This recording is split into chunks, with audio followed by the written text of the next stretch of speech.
loudly.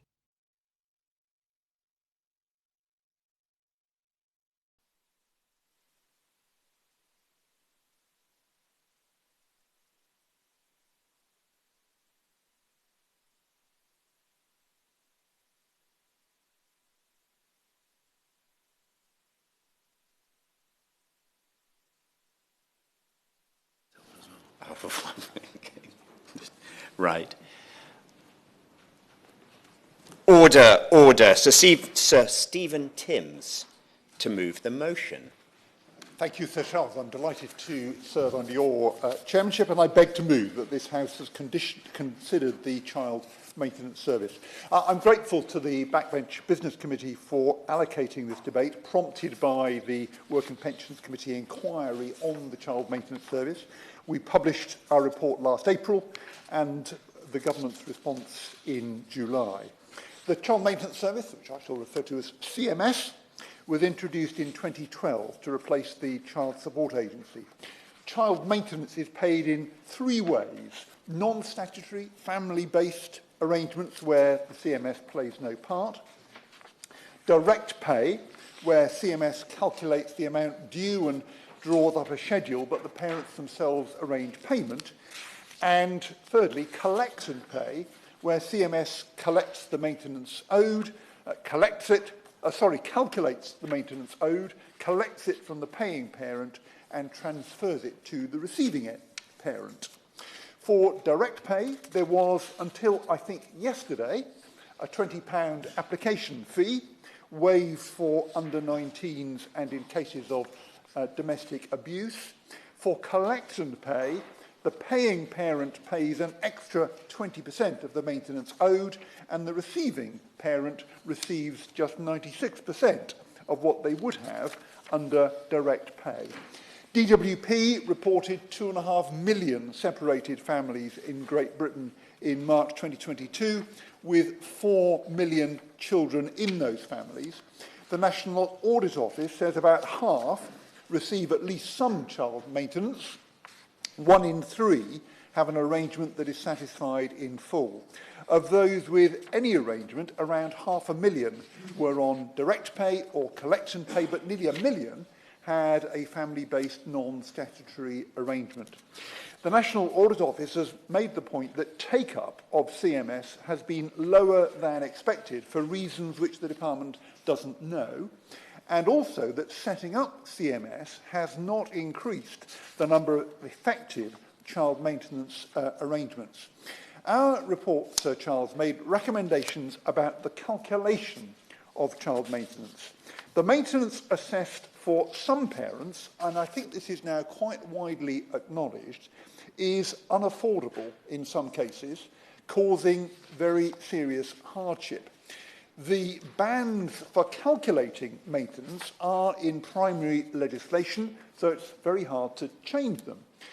Christine Davis, who's honorary senior lecturer in mathematics at Royal Holloway, told us that because inflation over the past quarter century hasn't been allowed for, somebody earning today £15,000 should, on the scheme's original intentions, be paying £364 per year in maintenance, but is actually required to pay almost 10 times that, £3,500 per year. Now, the Callan review called for the formula to include both parents' income instead of only the paying parents. The government rejected that, but it did say it would explore the possibility in its review of the calculation formula. And the government has committed, and I welcome this, to a, quote, fundamental review of the child maintenance calculation. The Lords Minister told us in correspondence the review would be wide-ranging and would take some time. I wonder if the Minister, when he winds up, can tell us, can we expect changes before the election? And Sir Charles, this is urgent. We heard of paying parents taking their own lives because the demands being met of them are simply impossible for them to meet. I was in touch yesterday with Mr. Ian Briggs, whose son Gavin Briggs took his own life. Mr. Ian Briggs told me that on the 26th of June 2020, the CMS sent his son a letter telling him he owed nearly £16,000. His son took his life a few days after that, on the 1st of July, and on that day, his account showed less than £4,000 in arrears. Mr. Briggs says, how can this be possible? He's had no answer to that question. The CMS was established to deliver more effective maintenance arrangements, but there's very little data on how many direct pay arrangements are effective. We don't know how much child maintenance is not being paid. So we asked DWP to monitor the effectiveness of these arrangements proactively, for example, with yearly surveys of parents who have direct pay arrangements. The government said no to that. So my question to the Minister is, what are the government's plans for monitoring this, for research on this subject?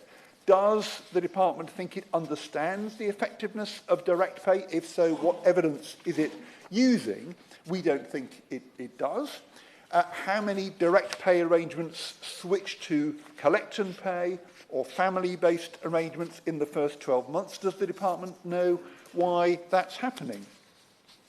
The committee also raised concerns about collect and pay. About half of paying parents with these arrangements do not pay or pay less than they should. And we heard that enforcement is slow and often ineffective. So we welcomed the Child Support Enforcement Act 2023, taken through the House by the Honourable Member for Stroud, who I'm delighted is in her place this morning and makes a distinguished contribution to the work of the Select Committee. The bill aims to speed up enforcement by allowing CMS to make administrative liability orders where a paying parent has not paid and where deduction of earnings isn't appropriate. Previously, CMS needed to apply to a court for a liability order, taking up to 22 weeks. The secondary legislation on this will specify the notice that CMS must give to the paying parent before making an order. That's 7 days for those living in the UK, 28 days for those overseas, and also sets out the process for paying parents who want to challenge a liability order. The government published its response to the consultation on this 2 weeks ago, on the 12th of February. I wonder if the Minister can tell us this morning when the secondary legislation will now be introduced. Another set of recommendations in our report, Sir Charles, were about domestic abuse. In October 2021, the government asked Dr. Samantha Callan, who I've mentioned briefly already, to conduct an independent review of CMS processes and procedures for supporting parents subject to domestic abuse. Her report was published in January 2023, and the government accepted 8 of its 10 recommendations. On the first recommendation, the Child Support Collection Domestic Abuse Bill received royal assent last July, and I'm pleased to see the Honourable Member for Hastings and Rye in her place this morning as well. Where there is evidence of domestic abuse, a parent can set up collect and pay at the start instead of first trying direct pay, so the two parents need not be in contact. Last September, a written answer said bringing the Act into force would require consultation and then secondary legislation. And I wonder if the Minister can tell us this morning what the timetable is for those. Our report asked for a timetable for all the work arising from the Callan review. One strand of that is a pilot of single named caseworkers for complex domestic abuse cases. In the written answer I referred to earlier, the Minister said the department had started a pilot and that the pilot would be evaluated. I wonder if you can tell us when that will be and how the pilots went. I'm worried about this because I spoke yesterday to Rachel Parkin, who gave evidence to the committee's inquiry. She is an abuse victim. The former CMS chief executive apologised to Rachel for how her case had been handled, assured her that she would be on collect and pay permanently, and that she would be in the pilot of a single caseworker. She did have a single caseworker for a period of 8 months. Her calls in that period were automatically routed to the right caseworker, worked very well, and she made real headway in resolving long-standing difficulties. But now, without any explanation, she is being put back on direct pay. She's simply been told by the service that it isn't bound by promises made to her by a former chief executive. She'll be back to random caseworkers, the debilitating need to go through her story every time, which so many people talk to us about during our inquiry. And I will give way to the honourable member. Yeah. I'm very grateful to him for giving way. I'm reluctant to interrupt him in full flow, but while he's talking about the failures to give adequate support to people who report that they've been living in an abusive relationship, was he as concerned as I was to realise how completely unaware CMS senior managers seem to be that very often the abuse or the controlling behaviour only starts after the relationship has ended, and that until about a year ago that was something that just didn't seem to have occurred to anybody at CMS. Well, I think the honourable member makes a very important point, and I think he's right, and I very much welcome his work and the work of his colleagues on the Public Accounts Committee in drawing attention to a number of these problems. My question to the Minister is, has the idea of a single caseworker now been abandoned? Is there still, in fact, a domestic abuse team in place, or has this whole initiative, which the CMS talked to the Public Accounts Committee about last year, I think, has that whole initiative now been given up? Why is it that someone like Rachel Parkin has gone back to the arrangements that she was promised she would not? So, Sir Charles, in our report, we also raised concerns about paying parents who fraudulently attempt to reduce their maintenance assessment, and about the fact that the department does not estimate levels of fraud and error. The Public Accounts Committee, in its 2022 report, so 2 years ago, said the department had, I quote, not taken responsibility for detecting child maintenance fraud and had shifted the burden to receiving parents who were expected to challenge false assessments. The committee pointed out that a paying parent being notified of being investigated for understating their income will no doubt guess their ex-partner had reported them. And as a result, the committee warned many receiving parents would not report. And I think they were right to make that point. In response, the department said it used risk profiling and threat scanning to target fraud in the child maintenance system, and that it already had proportionate and cost-effective controls. And I wonder if the Minister can tell us what exactly are risk profiling and threat scanning in practice. We recommended there should be specialist caseworkers for cases where the paying parent's income is from self-employment.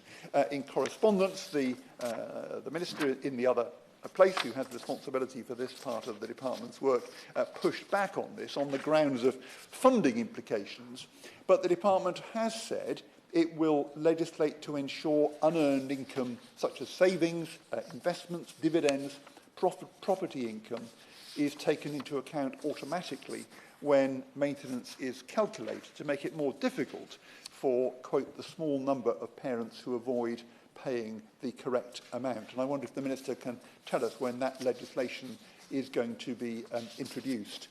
The Government has also just introduced, as I mentioned earlier, secondary legislation to remove the £20 fee for all parents who apply for a statutory maintenance arrangement, and I'd be grateful if the Minister could just confirm that that took effect as planned yesterday. The same secondary legislation also introduced new powers for the Secretary of State to write off maintenance arrears under £7 when certain circumstances are met. Finally, Sir Charles, I do just want to make this point, that there are, as all of us in the House will well know, unending complaints about very poor customer service from the CMS. Very difficult to get through, calls unanswered, incorrect assessments, having to tell the story again from scratch on every call. This service does have a very tough job against a backdrop of pain and conflict, and it's very difficult to provide a good service in that situation. But I wonder if the Minister can offer us any prospect that the improvements needed are going to be made. The question is that this House has considered the Child Maintenance Service. There are 7 colleagues who wish to speak. You've got 6 minutes each. If you're on the list to speak and you intervene, that may well reduce your time to 4 or 5 minutes if you're at the end of the list. I call Dr. Therese Coffey. 6 minutes, please.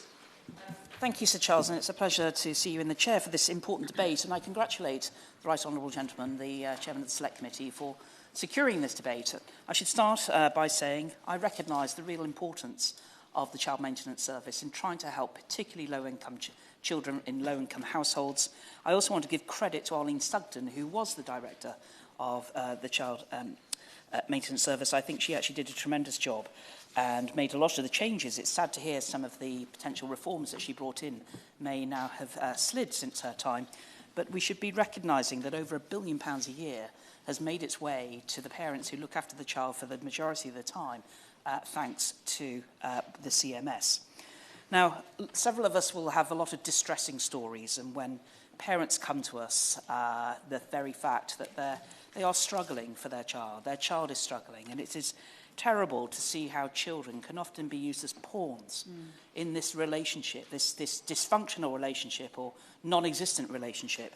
And that is why I really care about the Child Maintenance Service. And in my time in the department, I worked with the noble Baroness Stedman Scott to see what we could do to improve that experience for parents. Our priority always was to try and reduce, in effect, child poverty. Because, frankly, with only one parent often working, perhaps not full-time, that extra income from child maintenance was absolutely critical to boosting that opportunity for that child. And in terms of, whether it was about people who go around hiding their assets, people who get other people to do their DNA tests for them to try and avoid being identified as the parent of that child. And I'm conscious the majority of the situations really are affecting women with their child. It does also affect men as well. So it's not, don't want to dismiss that in any way. Some of the most harrowing cases that I had is where the father has been left with the children and the mother trying to avoid, in fact, lying to my face as well about some of the instances. But nevertheless, I think some of the other work that's gone underway, and I think the department still continues to fund, like reducing parental conflict, is a really important way of how the Child Maintenance Service is never seen really to take sides between the two parents, but is there to be seen to be on the side of the child. And that is absolutely vital in its approach. In terms of thinking through one of the reasons this matters to me, I've already laid out, and we started to do a strategy, and it's good to see significant elements of that. I was delighted when the Honourable for Stroud and the Honourable Member for Hastings took legislation through the House with the support of the government, and of course that continued. And as the Right Honourable Gentleman's been said, we're still waiting for quite a lot to do in terms of putting these important Acts of Parliament, important changes that were needed to be put into place, but also for the commencement orders of whether it's about, I think it's Section 25 from the 2008 Act. That's going to be vital for my Honourable Member for Stroud's Act to really now come into force. Indeed, I would also say, and the Minister, and by the way, I should say, I appreciate the Minister is a really competent Minister, but this is not his brief, and so he's speaking for the noble Viscount Younger and the government more broadly in this debate. But I think also in July 22, the department issued a call for a consultation, not a call for evidence, a consultation on enacting Section 28 of the 2008 Act, which was about curfew orders. And we still have not had a response to that consultation. And by the way, it's perfectly acceptable for a new Secretary of State to come in, change the approach of their predecessors, different prime ministers, all the rest of it. I have no issue with that. But I do think it's important that we hear from the government what their intentions are. And I'm not a huge fan of doing lots of pilots. Government put forward legislation, Parliament voted for it, we should get on and put it into place. And that's one of my key messages. I will be taking this direct to the Minister when I'm meeting him in March, but I think this could be useful, preempt some of the questions which are obviously there. Sir Charles, I think also another key element is one of the things that I discovered while we were going into deep dive at looking at this. For people who are not working or on benefits, there's a nominal payment. It's quite a significant payment, I guess, when you don't really have income coming in, of £7 a week to be paid from your benefits to the receiving parent. Now, one of the things that also then happens, there are challenges as well when not everybody's not working. With universal credit, you may have different elements of income support in that regard. But the challenge at the moment is on child maintenance. If you don't pay everything, you end up paying nothing. And so you end up acquiring kind of money over time that the child should be entitled to. I think we need to look at that again. I think also we should put a lot more focus on work coaches, getting those people who are out of work into work so they can start paying for their children. So, Sir Charles, 6 minutes I will keep to. In essence, we need parents to cough up the cash for their children. The Child Maintenance Service needs to facilitate that. I'm glad that they seem to have dropped this idea that they would potentially do all collect and pay. The state does not need to be involved in every interaction between two parents. But when it does get involved, when parents ask them to get involved, they must do it to the best of their ability. And I look forward to all these other commencement orders to get underway so we can make sure children are put first. Coffey, thank you for being so helpful to the chair there, setting a fine example. Mr. Shannon. Thank you very much, Mr. Chairman. A real pleasure to speak. Can I, first of all, congratulate the honourable gentleman for East Ham for the contribution. And many of the things that he introduced, I would wish to comment from obviously from a Northern Ireland point of view, but also from a personal point of view from my constituents as well. The reason we brought in the child maintenance service was to ensure that when a parent, a mother or a father, left the family unit, the child was cared for. It's so important that I deal with this nearly every week in my office, and unfortunately not all the cases are always good to hear, because the contribution in most cases by the father, but some cases by the mother, isn't up to scratch. Government gives parents a very small amount of money to help with childcare. Not many people can raise a child on less than £25 a week. And subsequently, it is incumbent on parents to do the bulk of the financial giving. For some parents, child tax credit helps to fill the gap, and yet when there's a relationship breakdown, finances inevitably are strained. Instead of just one rent or one mortgage payment, there are now two sets of heating bills, 2 sets of electricity, and yet the income is not doubled. So I completely understand that it all can't be done. However, there can never, ever be an excuse for a parent not providing for their child. Therefore, the CMS was set up to facilitate things when relationship breakdown meant that an agreement couldn't be reached. The role is to ensure that the help is there to work out how to pay the bills and to provide for the children. That's the theory. This all is great, of course, but in practice I have parents come into my office upset because their partner won't meet their obligations, has holidays and nights out, big car, a lavish lifestyle. He's absolutely suntanned to the eyeballs, and all the same, Mr. Chairman. And this is all detailed on social media. I mean, everybody else seems to know what he's doing, but the CMS doesn't seem to know. So I find it quite frustrating. And yet, what's he paying? He's paying £5 a week in maintenance. And how can this be right? The computer will say that they are paying what they're able to pay, and yet the reality is they have turned their back, not on just that relationship, but also on the child and their obligation. Their life is so expensive, and it hits you right between the eyes when you see that. The most recent statistics that I found for Northern Ireland's separate but very similar system showed that the compliance rate for paying parents on collect and pay has remained relatively stable from September 2020 to September 23. Between 75% and 83% of parents paid some child maintenance. In the quarter ending 23, the compliance was 79%. But to me, the really interesting part of that is that 1 in 5 parents are not paying their offspring, but the telling word is some child maintenance. And that £5 a week, as an example, shows to me a real shortfall. How much is it? Is it £5 short? Is it £5 a week? Because the difference is a child can afford to do swimming lessons in school, and a child who sits on the sidelines made different from their peers because one parent decides, no, I'm not paying that, and it's absolutely unacceptable.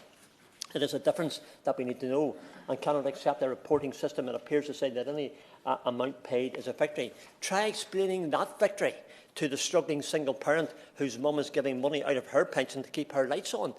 That's the fact of where the reality is for child CMS.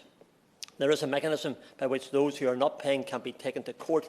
Indeed, the 2018 review of the Northern Ireland Child Maintenance Reform Programme, commissioned by the DSC, found from the introduction of enforcement charges in 2014 to December 2016, £7,200 has been received in enforcement charges. I would suggest that there needs to be a bit more action in relation to that.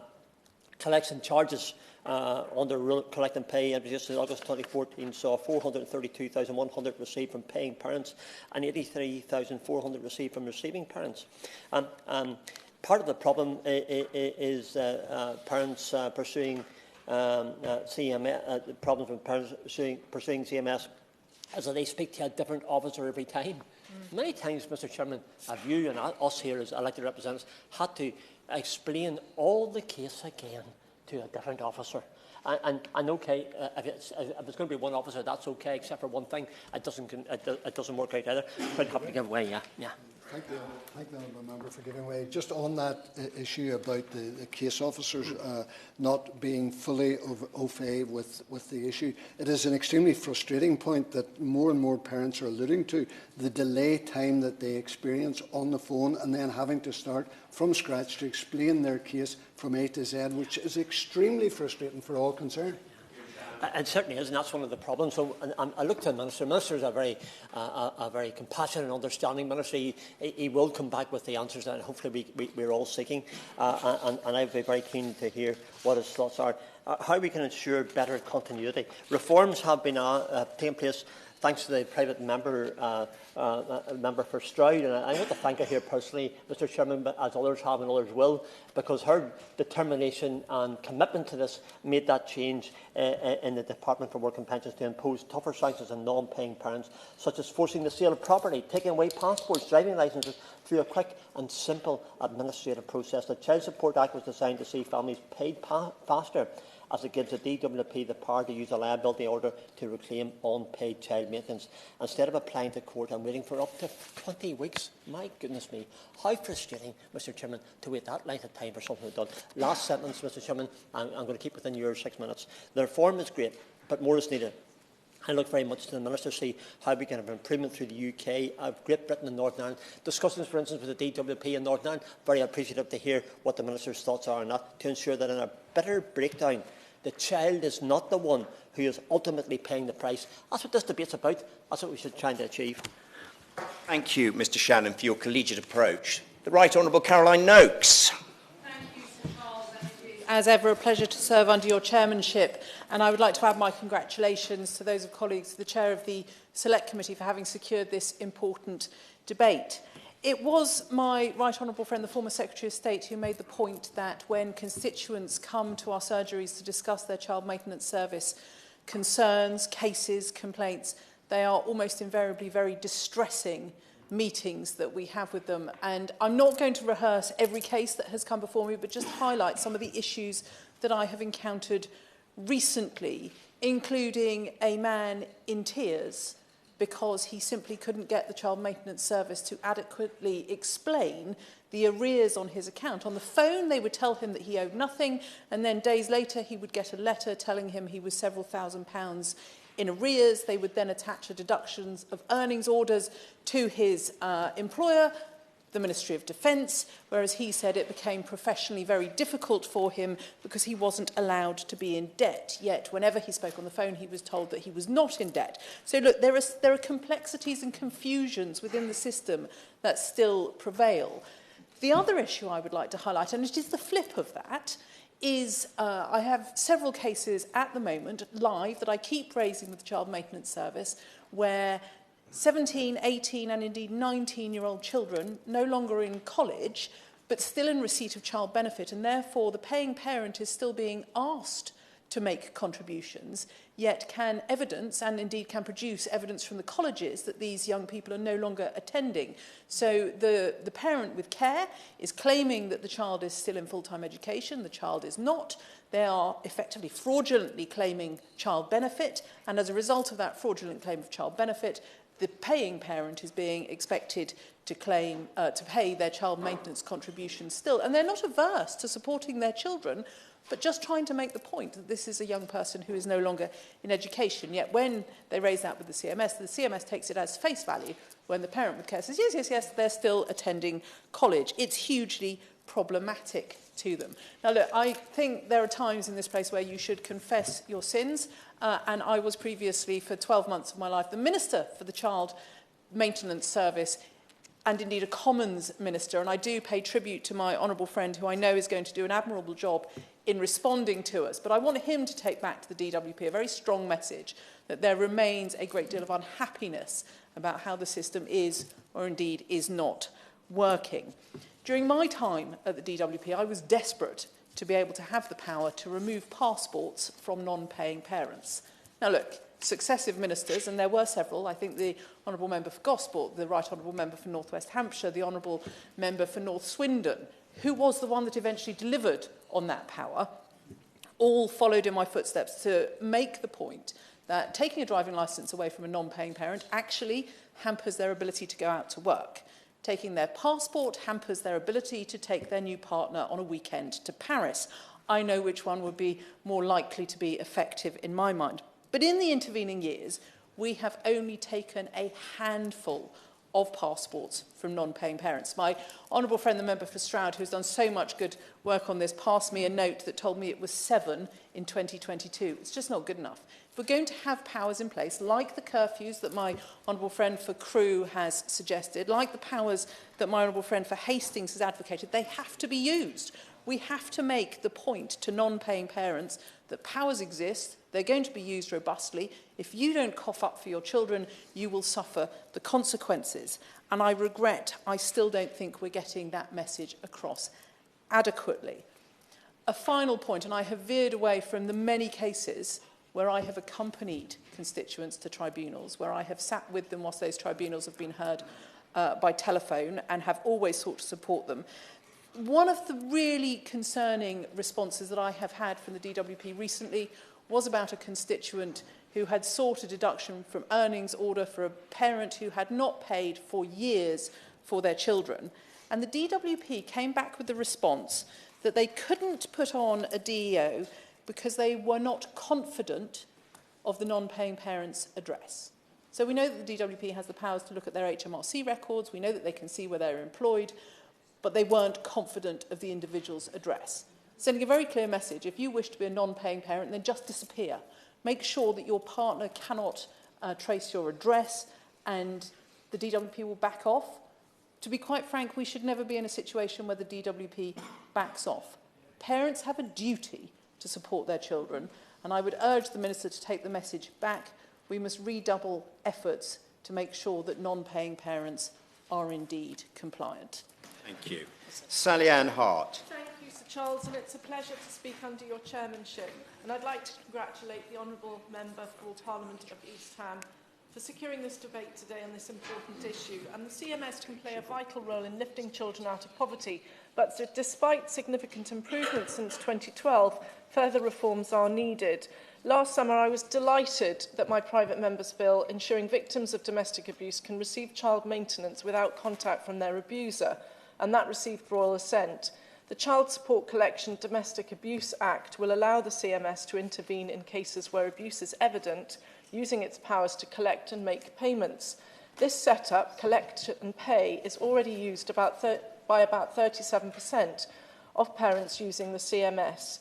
It provides extra protections for parents who've experienced domestic abuse by managing payments and avoiding the need for contact, preventing perpetrators from inflicting financial abuse and control.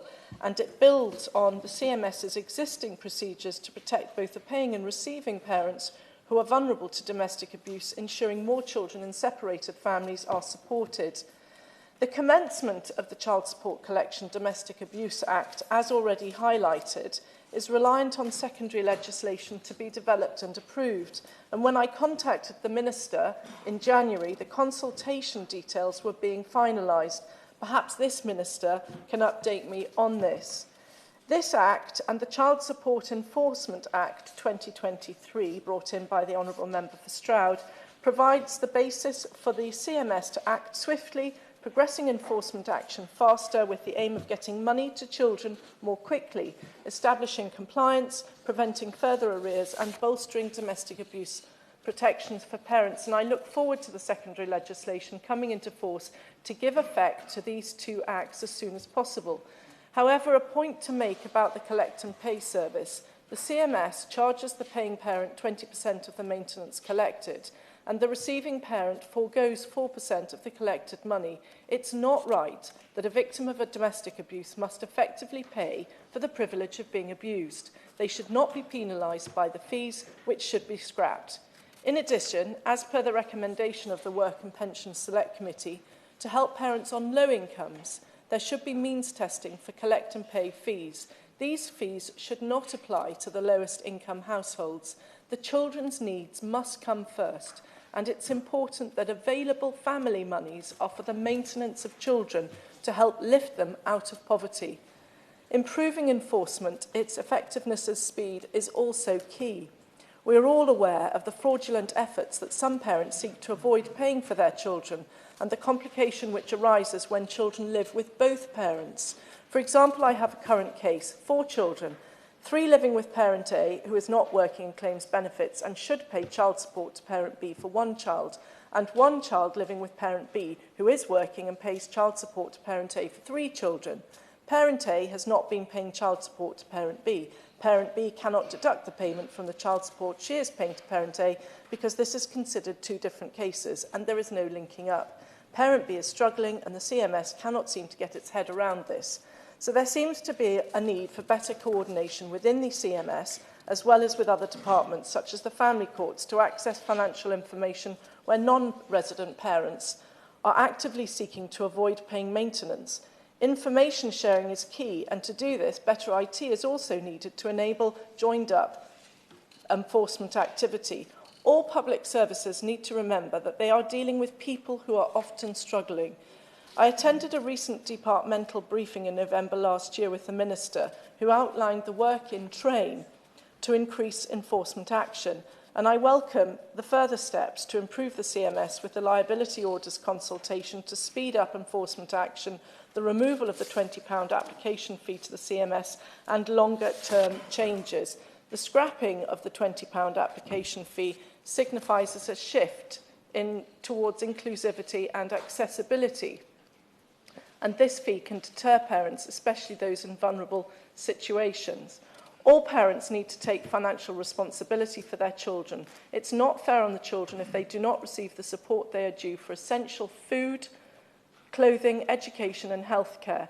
Financial support is also vital to reinforce a child's overall quality of life for a sense of security and well-being and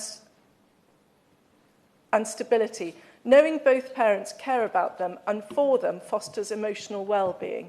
The CMS process must not add delay or hardship. Streamlining processes, improving enforcement and going after parents who will do anything to get out of paying for their child will help create a fairer system and provide financial security for children and parents. Thank you very much. Nigel Mills.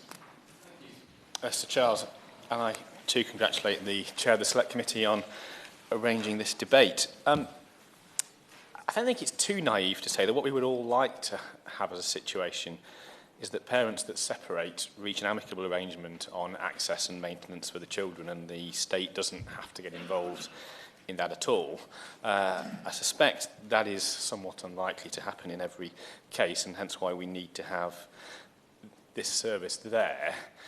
I think the problem we have is that this service is not sufficiently effective and therefore it creates more need for itself because some parents think that they can get away with it and try not to pay and therefore force the family through this system to try and fix it. Whereas if actually there was a general feeling out there that if you didn't pay your maintenance you would get caught, it would cost you more, you'd have to pay, then we might actually push more parents to do it amicably, actually rather than try this route, and we wouldn't end up having to be the referee or the battering ram that we were desperately trying to avoid in the first place. So I would just urge the Minister just to have that. It is not inconsistent with the government's overall aim not to have to get involved unless we really have to actually have a service that really works, because that would stop some of the demand in the first place. Now, the cases that most frustrate me in this situation are ones that are superficially easy. The parent that should be paying is in employment, has a relatively stable income, and you can see that through an RTI feed, and they just either don't pay at all or they don't pay regularly. And it's just incredibly frustrating to see how long it takes for any enforcement action to get taken in that situation. And you see those scenarios where it doesn't pay for a bit, finally gets some threats, starts paying, pays for a couple of months, stops paying again, and the whole process has to start again, and it's effectively just a game that person's paying in that situation. You end up with huge arrears building up.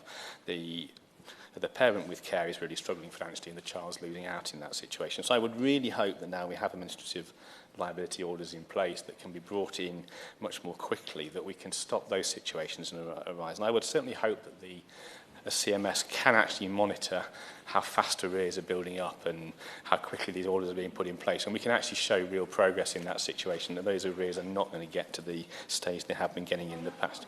I will. And colleague on the Work and Pension Select Committee. He and I were both at the round tables that we had in Greater Manchester, where we heard from both paying parents and receiving parents. In particular, the harrowing stories of parents who were in arrears. And we heard a story, unfortunately, of somebody who had died. Is he as concerned as I am about the reports around the deaths of both paying and receiving parents, and the fact that this hasn't been adequately considered in terms of the handling of these parents by the CMS? And what does he think that we should be doing about that? Yeah, I agree with her. Those stories were incredibly concerning. And that's, I think, just reinforces the point that if we get this right early, everybody knows what they should be paying and it's enforced, hopefully some of that stress goes away. And the chair of the Select Committee made the point quite rightly that we should be looking at the thresholds and the calculations to make sure they're fair on all parties. The other situation that really frustrates me, Charles, is when somebody has arrears and they get sent the demand, and I've seen cases where somebody is sent 5 demands in a week, all with different numbers on that are vastly different by thousands of pounds. And I naively assume that when they send a demand with arrears, there's a calculation on the system that actually comes to that number, and when you ask for it, they could just press a button and it would get emailed over to the person, and they could work out how they'd come to that. That is not the case. It takes weeks and weeks. The Chief Executive before the Select Committee said that's a 12-week turnaround. How can you send a demand out for arrears without calculating it? And when you finally get the calculation, you think, I'm paid monthly, there's a certain percentage I have to pay, so I get paid £2,000 a month, I pay 15%, that's 300 quid. I've paid 200 quid, I owe 100 quid. Simple calculation. What you get is 16 sides. For some reason, they've made that a weekly income that you can't follow. And it's just totally unfollowable in that situation. So I would seriously urge the Minister to perhaps look through some of these calculations if he hasn't. There must be a better way of doing that so everybody understands what they owe and can check it and prove whether it's right or not. That can't be that complicated. And as a final point, could the Minister just look at where child maintenance arrears sit in the universal credit deductions, because they sit a long way down and below a debt owed back to the department. If we really think this money is essential for child welfare, we should be letting the parent with care have that money before we take it back to pay debts owed to the state, and it should be much higher on the list, I would think. Thank you. Thank you very much. Dr. Kieran Mullen. Under your chairmanship. I'd like to begin by thanking the honourable gentleman for securing a debate on this topic, which I've campaigned on consistently during my time as an MP. And I campaign on this issue because I feel strongly there's a pure moral obligation and a benefit to hard-working taxpayers of cracking down on delinquent parents.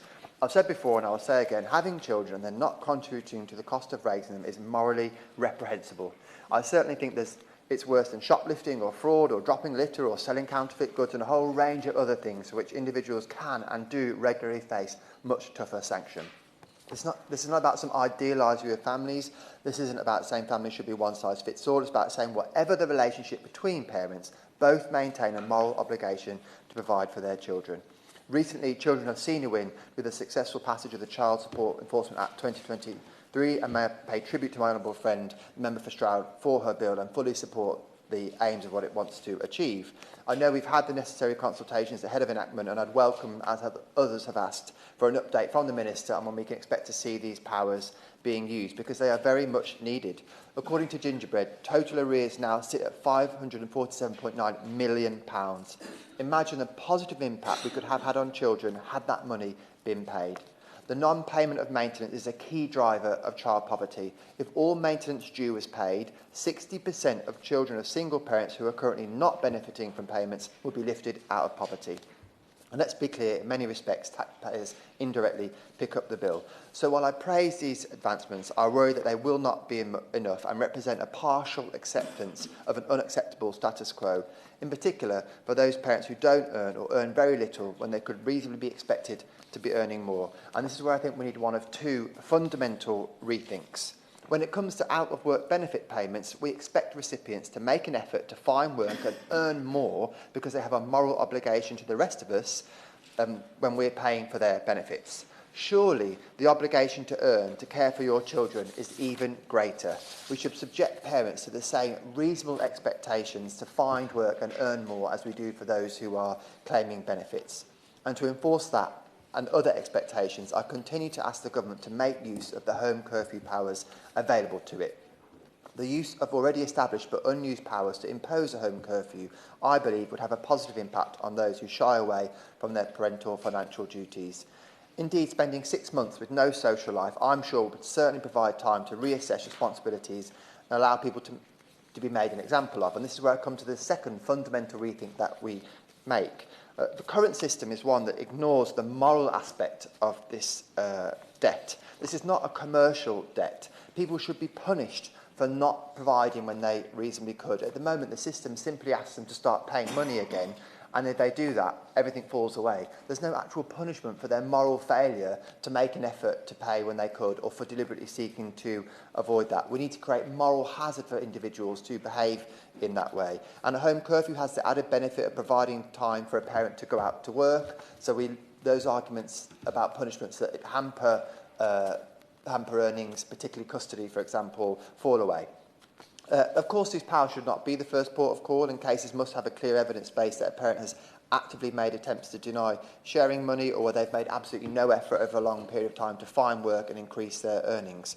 And I'm also clear, for those who are particularly concerned about this and who tend to write to me whenever I raise it, that custody arrangements and benefit arrangements are separate, and I absolutely recognise that there are parents who want to pay, who do pay, who don't get access to their children. That's wrong, and I would encourage all of them to use the courts to secure the access that they're legally entitled to. But that doesn't mean that you shouldn't be paying in the meantime. Of course, if there's a genuine dispute about maintenance payments, I can understand why these kinds of disputes arise. But I would question the priorities of a parent who only wants to pay maintenance for their child when they've got custody. Surely payment of maintenance should come first, and you should pursue your custody rights separately to that. So I will finish by asking the Minister to explain why we've again moved away from using home curfews, ask them to reconsider that, or at least commit to doing so if these newly enacted powers fail to bring down the maintenance backlog, which I'm pretty confident, unfortunately, that they won't. Children deserve nothing less, and wider society should rely on us to uphold these absolutely basic moral standards. Thank you. Siobhan Bailey.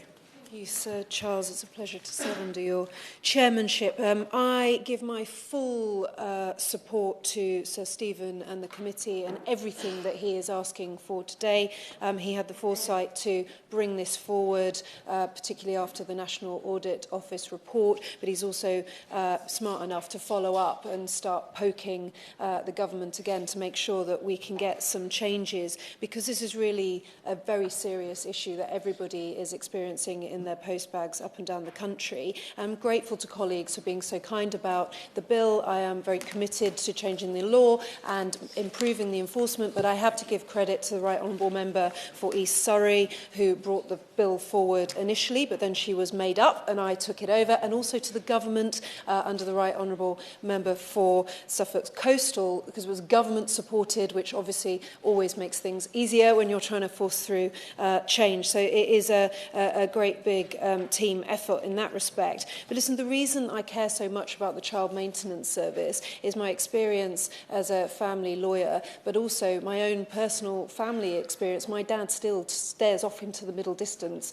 when he talks about his experience of the CSA back in the day, because it was an absolute disaster. And the service goes far beyond impacting, bringing money into people's pockets, as important as that is, and as much as we are right to focus on poverty of children, but it's every single child of every demographic caught up in separating parents. If the system does not work for them, parents often impact their children. Even they don't mean to, but it just happens. So if a parent has had a whole week of having to fight with the CMS about trying to get a calculation done, and then you've got handover, it's the kid caught in the middle of that frosty handover, or worse if it's shouting and it's frustration. So I cannot emphasise enough how this system working, and to colleagues saying this, getting it right early on, early intervention, makes deterrence for others, but it also changes the lives of families. I do want to say a little bit about dads.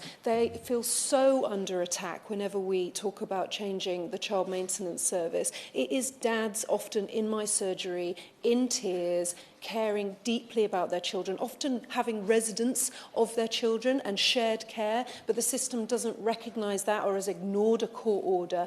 And the round robins and the constant nightmare that they have with correspondence is absolutely damaging. And sadly, it's often dads that are taking their own lives and pointing to problems with the CMS. I think it is right, however, to recognise that 93% of paying parents in the system are dads, and that we can't ignore the fact that non-paying parents and the liability orders that have been sought in the past are also being sought against dads. So I think what I'm asking actually to all the dads listening to that, and when you hear sort of the push for curfew orders and societal changes and things like that, is actually stay angry. Don't necessarily stay angry with MPs in this room, because you'll just join a whole long list of people that are angry with us, but actually stay angry with the dads that are letting down their kids and are not paying, because it poisons the well for the good dads that are trying their best. And to just one of my constituents did point out that he feels that there is an institutional bias in favour of the receiving parent, and colleagues have said this, even when it's proven that receiving parent is not being honest or true, the burden of proof is so often on the paying parent, and that is causing a huge amount of stress.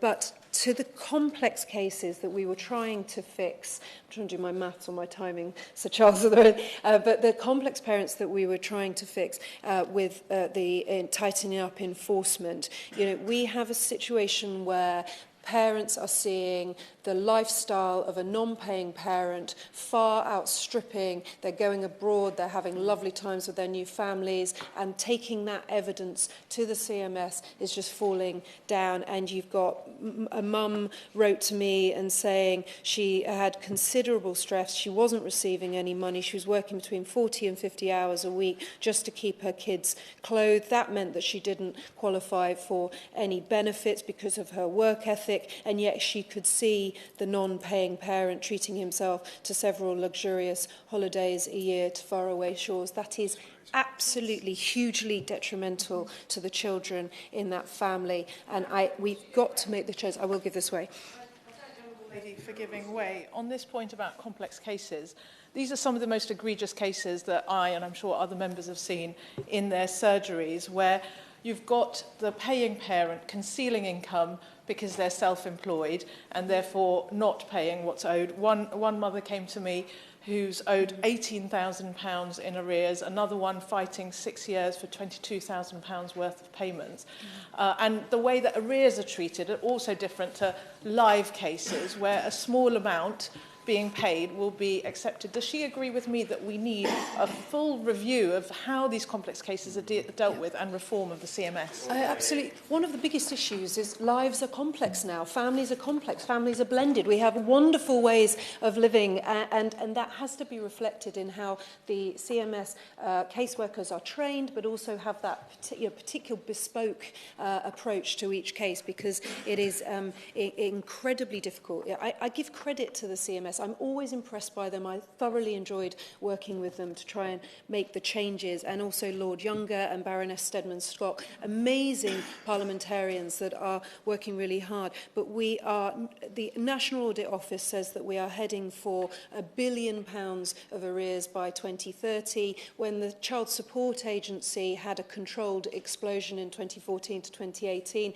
We know that the figures weren't anywhere near that, but the reality of the long wait for decisions, a lack of clarity about maintenance paid, poor communication, really unclear calculations, poor service and bad handling is poisoning the well for all families, and I urge the Minister to take that strong message back. Thank you, Sir Charles. I'm going to give Wendy Chamberlain 2 minutes. She's been here from the start and has been trying to catch my eye. Wendy Chamberlain, 2 minutes. Sir Charles, very grateful, and thank you to everybody that's contributed today. There was just 2 aspects that I probably wanted to raise. The first is in relation to the domestic abuse cases that many members have spoken about so eloquently. For me, I've got a particularly egregious case where the children are now adults, but the coercive control is still being applied to the receiving parent by withholding of money. So I agree with the Honourable Member for Amber Valley that we need to look about how we consider arrears in terms of debts, and people need to be pursued quickly, because that legacy is ongoing into those children into adulthood.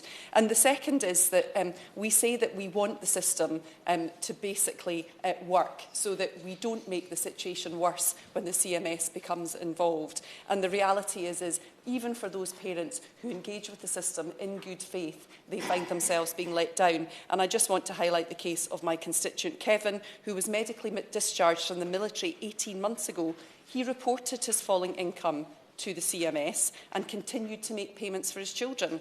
But the CMS then did everything wrong. They took over payments, they wrongly moved him to collect and pay, and they pursued him for £12,000 worth of debt that never existed, because the systems work on the basis that there will be a consistent salary and income going forward. And those 12 weeks that was talked about means that we're in this situation where he has gone through a huge amount of stress and anxiety, and we are left in a situation where those children have been negatively impacted by that. It's clear that this is complex, it's clear it's difficult, but it's also clear that the government need to do more. Thank you.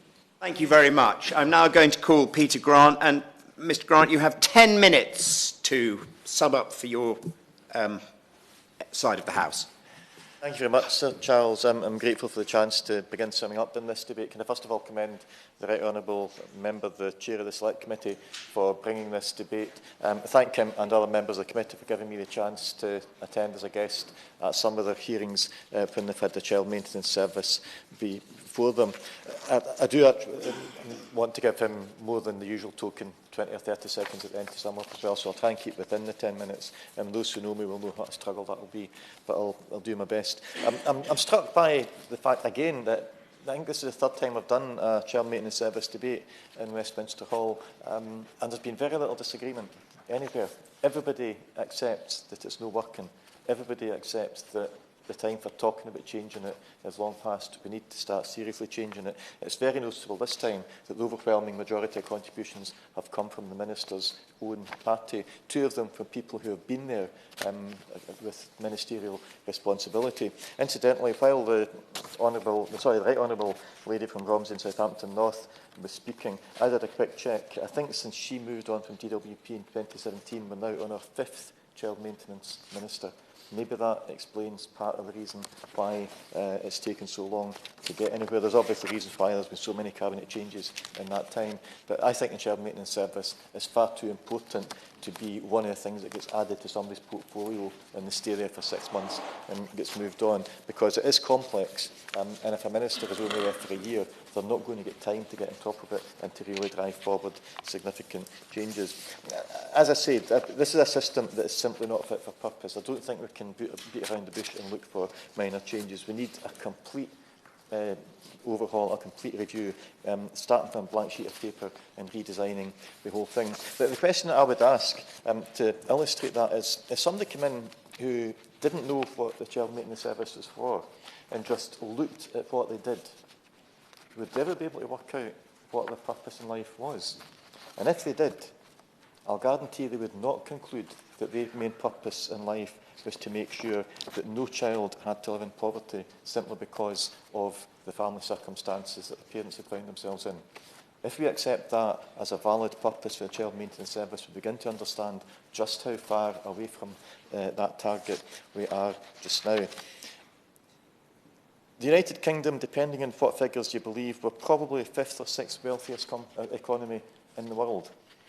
4.2 million children are living in poverty, according to Child Poverty Action Group. Again, you can argue about the exact number, but you cannot argue that that number of children living in poverty in an economy with so much money swirling around in some places is simply not acceptable. And by fixing the child maintenance service, we can certainly reduce the number of children in poverty, and we can do it in a way that the people who pay for it are the people who should be paying all along. The parents who've had the children, who for one reason or another are simply not meeting the responsibilities to provide financial support for their children's upbringing. There was one of the previous speakers, the honourable member for Amber Valley, I think, who talked about the fact that debt owed through the child maintenance service isn't seen as important or as such a high priority for collection as debt owed to the government. Again, that's just simply wrong. Why don't we have a system where the DWP paid all the child maintenance that was due, and then the DWP chased the people who were fiddling the figures or who were trying to hide and not pay the money? I can guarantee that if the DWP were chasing an absent parent for the money, they wouldn't be living in a fancy yacht in the Bahamas and the Mediterranean, as the honourable member for Strangford referred to. Or if they were doing that, if they were doing that, they certainly, I'll give you in a minute, if they were doing that, if the money was owed to the government, they certainly wouldn't be posting on Facebook, boasting about how much money they had and how much they were able to hide. I'll give way.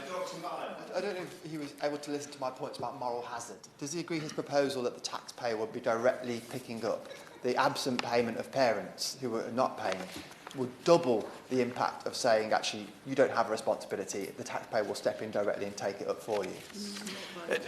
If he'd listened to what I was saying, he would have realised that that's exactly what I'm not saying.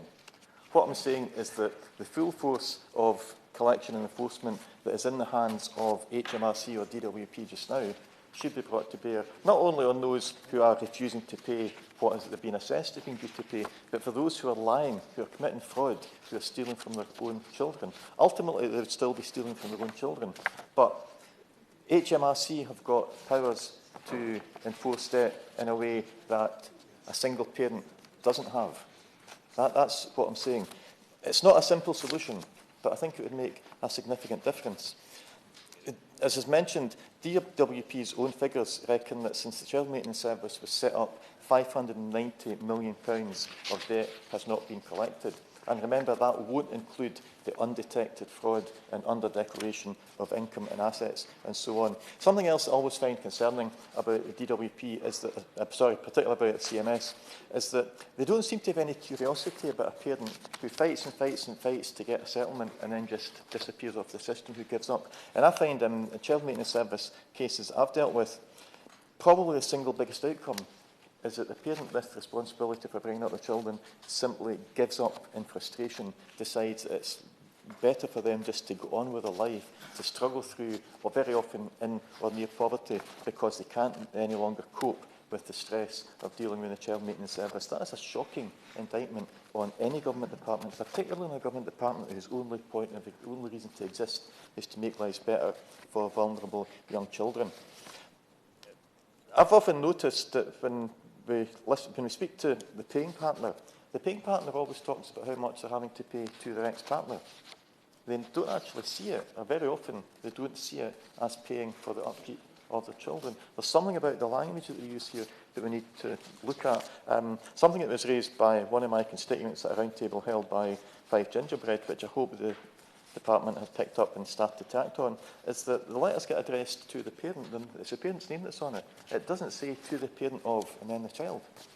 It's a simple way of making it clear that this is about the children. There will often be bad will between two partners who have split up, whether they split up amicably or acrimoniously. Once they start disagreeing about money, it's likely to become quite a bit more acrimonious. But the children should never be made to suffer as a result of that. I mentioned Fife Gingerbread. I do need to commend once again the outstanding work that they have done, not just within the boundaries of Fife, but they're one of the organisations who have influenced the way that the Child Maintenance Service is now operating.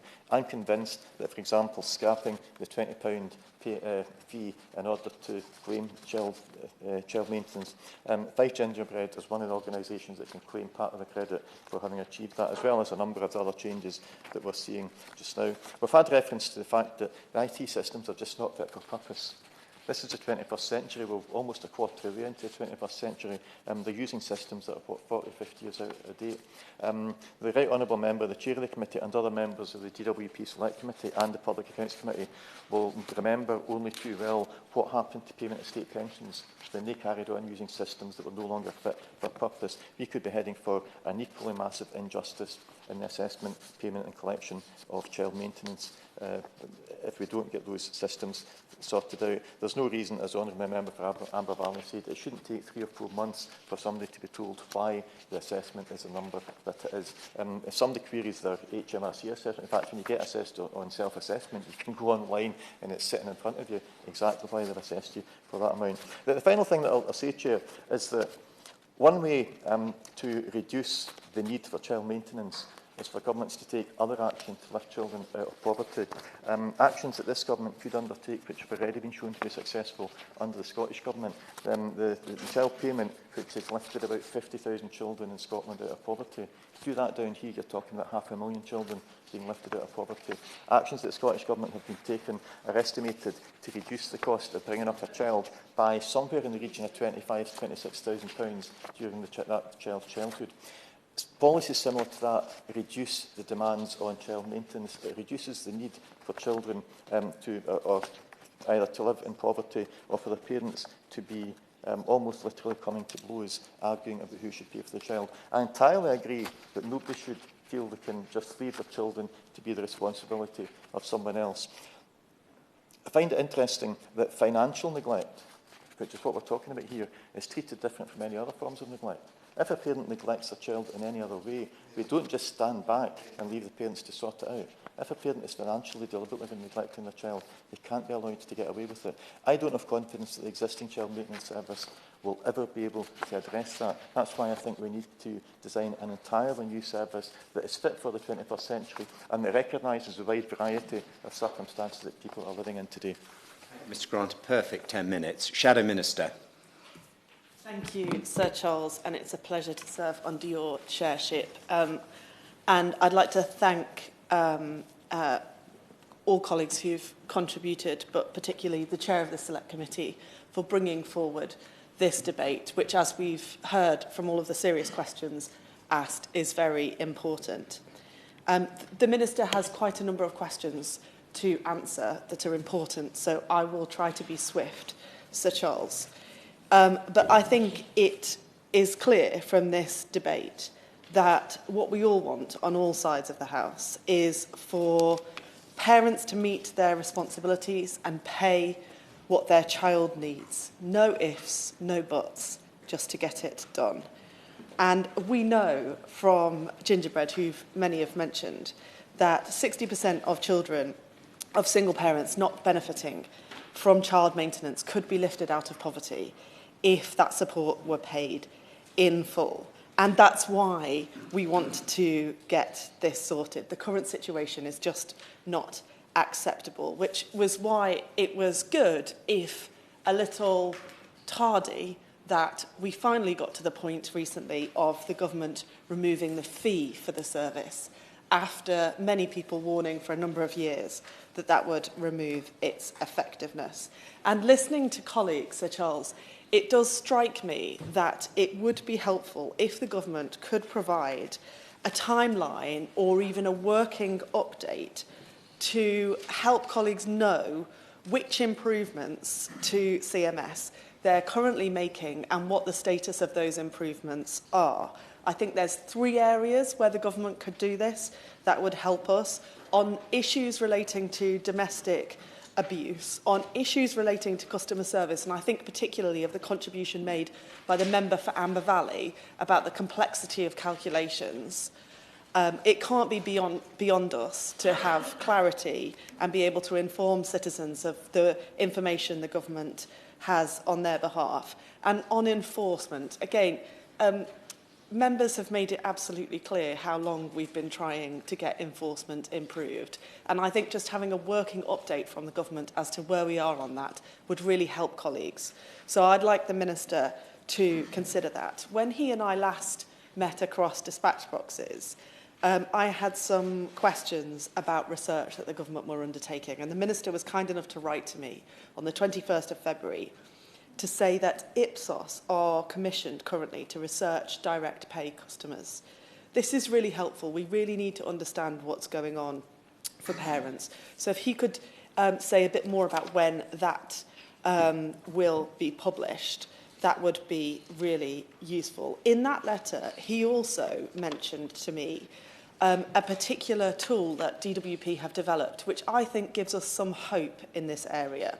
Because members have rightly expressed frustration, distress, listening to some of the cases, the people who've dealt with having a wrong calculation that they knew.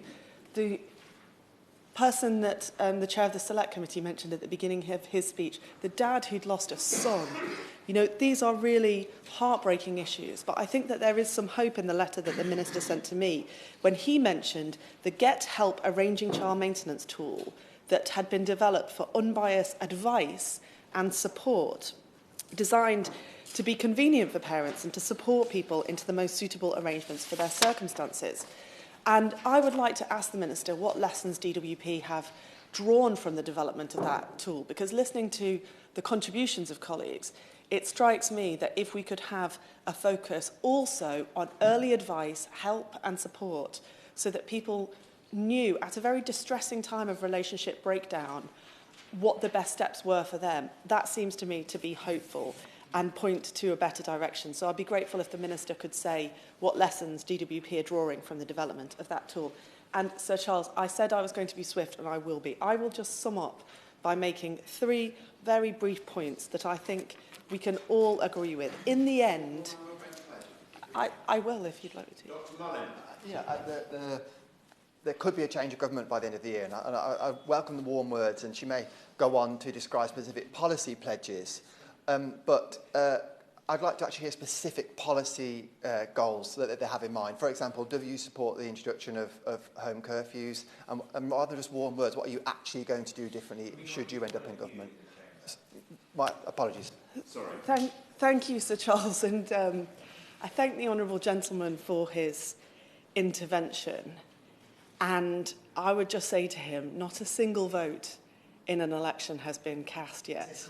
So he may have said could, but I am not the Minister, and I wouldn't be so arrogant to assume that that will be certain to happen. So my aim was to try and leave space for questions to be directed to the Minister to assist colleagues. But I would simply say to him, I mean, I could point to the record over the past 14 years on a number of occasions where Labour spokespeople have called for the removal of the fee, stronger enforcement, some of which, including the issue of the fee, the government have now done, which is good.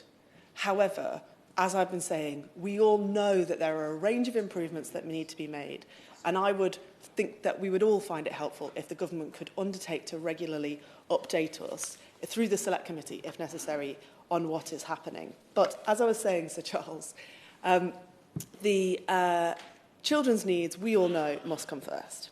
And members have described the pain that parents experience in this system, which affects children very, very deeply.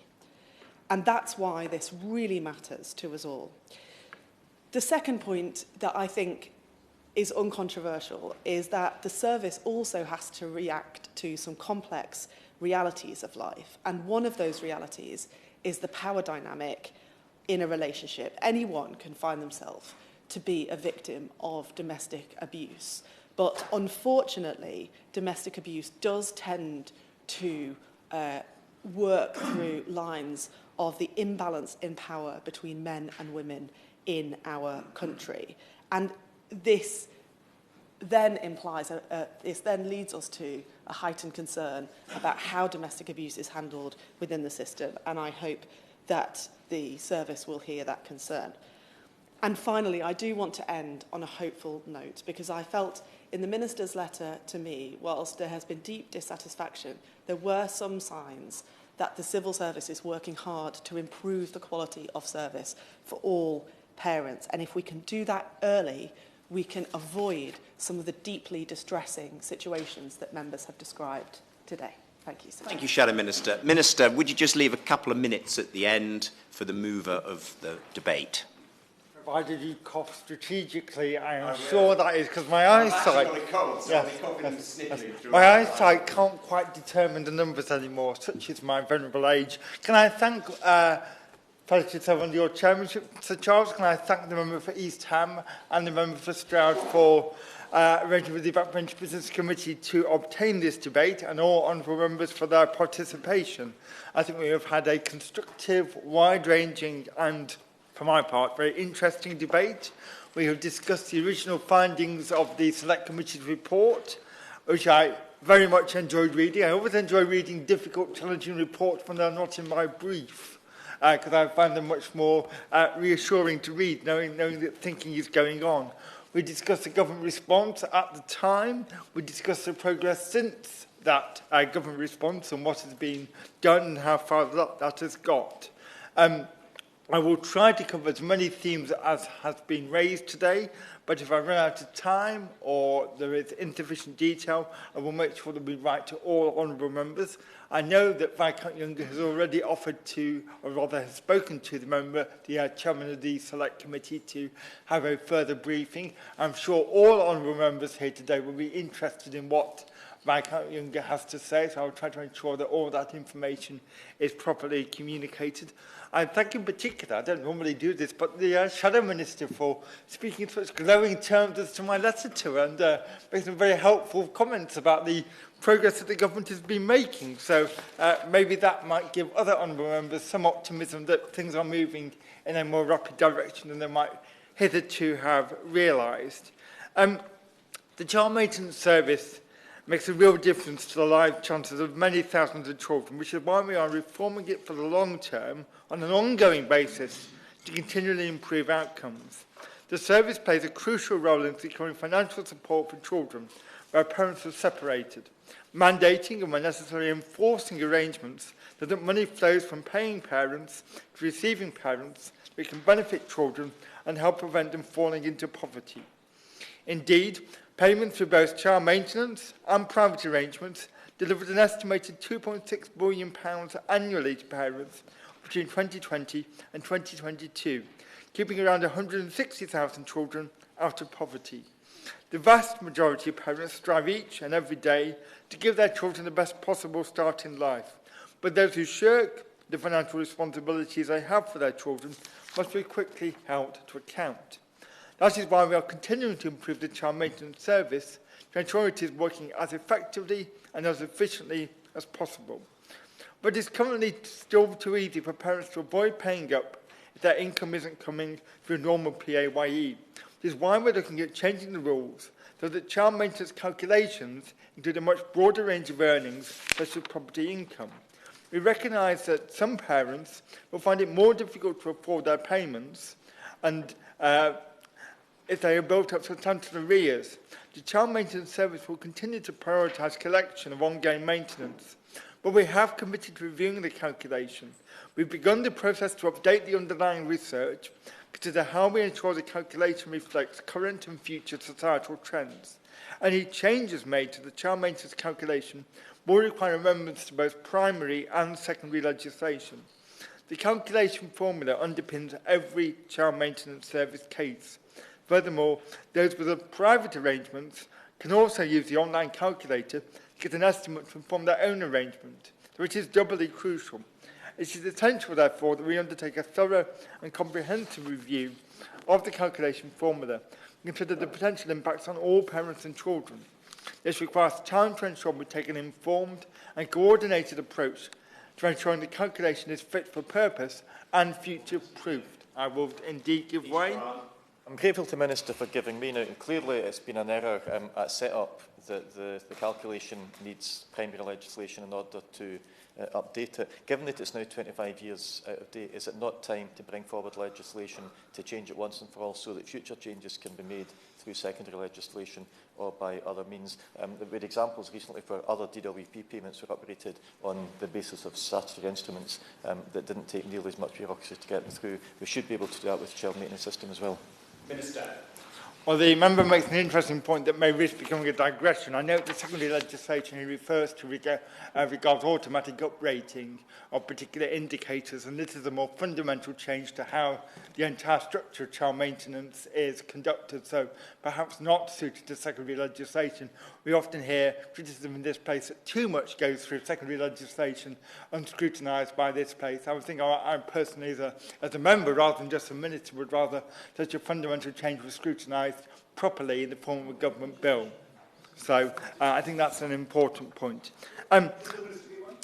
I will indeed. I think I'm in danger of making things up now, which I shouldn't do. I'm very grateful to him for giving way, and I entirely take the point about the complexity of this review, which he's just been talking about, of the underlying formula. Can he give us any sense of how long he envisages this review will take to complete? Minister. Thank you, sir. So I thank the Chairman for that intervention. I've heard a lot of comment today around the drumbeat of changes that are ongoing, how we implement some of the private members' bills that have gone through, for example. So I do hear what he says about the progress and the drumbeat. I'm not sufficiently close to the actual data and the information that he seeks at, but I will ensure that he is written to along with other members who are present today, and I'm sure that will be discussed when he meets with Viscount Younger, of course.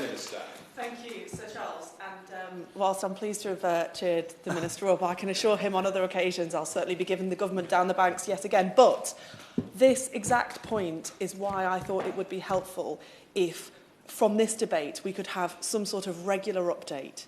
And if he could feed that back to the Secretary of State if necessary, whether that is a statement that the government places in the library or whether that's a regular update to the Select Committee, I'm sure can be discussed. But for these reasons, I think members need to know on a regular basis what is happening with the different streams of improvement to the service. Minister. Thank you. I've already heard that point, and indeed I noted indeed in my preparation for the debate, the complexity and number of work streams going on in this area. So I will take that point back to the department, certainly. Another theme that we've heard about today has been the importance of not just having an enforcement process, but having an efficient and effective enforcement process. And this is done partly by deciding what actions are appropriate on a case-by-case basis, using the powers that exist that have the greatest chance of ensuring parents meet their obligations to pay for their children. The CMS has made a number of improvements to processes, for example, by making better use of deduction from earnings orders so they can be set up faster. The CMS have also brought forward the point at which deductions from bank accounts are made. This has not only increased the volume of deductions from bank accounts, but also means getting money to children faster. Working in progress with HMCTS, the Child Maintenance Service has improved court processing times by introducing virtual court presenting and electronic exchange of documentation. And following the Child Support Enforcement Act 2023, the government proposes to bring into force a legislative change to accelerate the enforcement process. The change will introduce a simpler administrative process to obtain a liability order against those paying parents who actively avoid their responsibilities. This will enable the CMS to take faster enforcement action, affecting at least 10,000 cases a year. We will also publish a consultation shortly on how the Child Maintenance Service collects and transfers payments to support survivors of domestic abuse, following the Child Support Action Domestic Abuse Act receiving royal assent. Operating a scheme, in addition, where parents are not paying their maintenance liability and where the government guarantees child maintenance payments is not the intent of the Child Maintenance Service policy. It, I think, is a philosophical issue worth stressing. The role of the CMS is to encourage parents to take financial responsibility for their children. The scheme is designed to encourage parents to agree their own family-based arrangements wherever possible, and this tends to be in the best interest of children. And it is always in the best interest of children that the CMS must work. The statutory scheme exists as a fallback where parents are unable to reach those voluntary arrangements. The government does not believe the state covering the shortfall of unpaid maintenance is the right way to appropriately target additional funding, given there is no means test for receiving parents. We're also bringing the Child Maintenance Service into the modern age, having made a number of improvements to ensure it is delivering to the highest standard with a more digital customer focus. There is a Get Help Arranging Child Maintenance digital service available 24 hours a day, 7 days a week. We're making it more accessible for parents to decide what type of arrangement is most suitable for them and to make an application online. These improvements have already seen new applications rise by 13% in the year to September 2023, and I look forward to seeing further progress in the future. This is a welcome increase, which I expect will continue with the removal of the £20 application fee. The upgraded online service allows customers to access and maintain their CMS case themselves.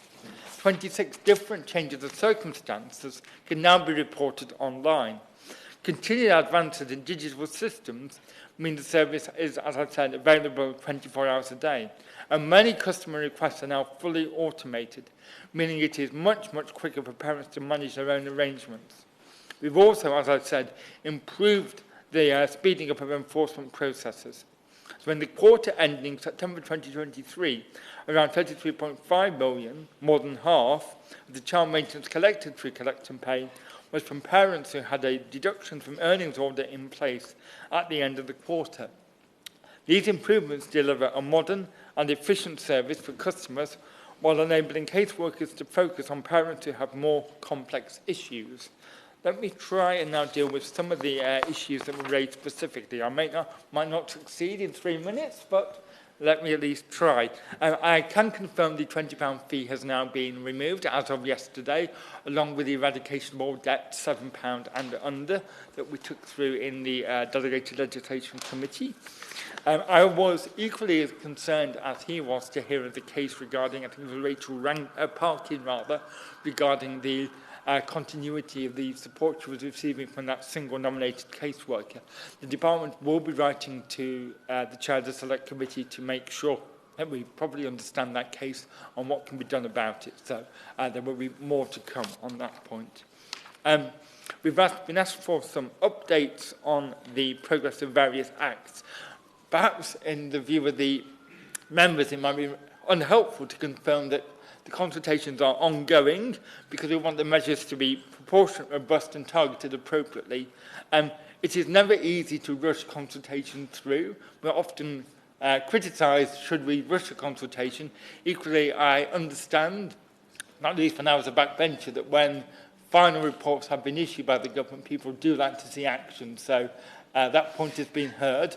I don't wish to preempt any government decision on curfew, since they are not mine to take, nor would I wish to preempt the former Secretary of State's meeting with Viscount Younger, where this will be fully discussed, I have no doubt. So I, like her, await the outcome with very great interest, I think it's fair to say, as to what is discussed.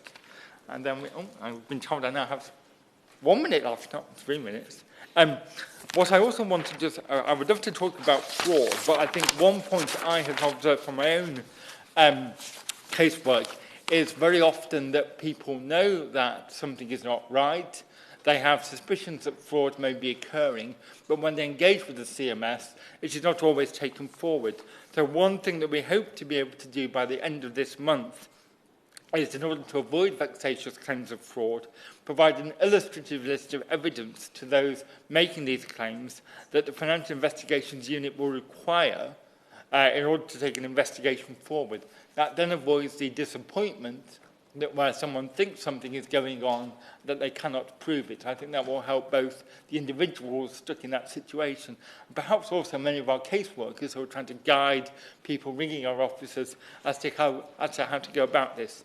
On that note, anything I haven't covered, I will cover in a letter to members, and on that note, I will sit down. Thank you. Well, thank you very much, Minister. Sir Stephen Timms. Thank you, Sir Charles, and let me thank everybody who's contributed to this debate. It is a very important debate. I think we all deal with people who are struggling with the child maintenance service, and I'm grateful for all the contributions that have been made. I very much welcome the very constructive contribution that my honourable friend made from the front bench, and I think she's absolutely right that if there were more regular updates to members about what's going on, that would be, I think, really helpful given the changes that are happening. A couple of areas that we've touched on in the debate. Firstly, the concerns of paying parents. I'm grateful to the Minister for his commitment that fundamental review of the formula is underway. It would certainly be helpful to know how long he anticipates that review is going to take. But I was very struck in the debate by the example given by the Right Honourable Member for Romsey and Southampton North about somebody who was told over the phone that he didn't have any arrears, and that yet he received a demand and indeed a deduction of earnings order to pay arrears. The point made by the Honourable Member for Amber Valley about people receiving several notices with contradictory figures on them. This kind of muddle and confusion is terribly, terribly damaging. The stakes are really, really high here. People are losing their lives, and we really surely must be able to come up with a system that delivers basic competence. On the single caseworker, I was very concerned. I'm grateful to the Minister for his assurance of a letter over that, but the implication was that would be spread out to the whole system. I really hope that it is. Order. Order. Thank you, colleagues. Can you clear the room quickly so we can move on to the next debate?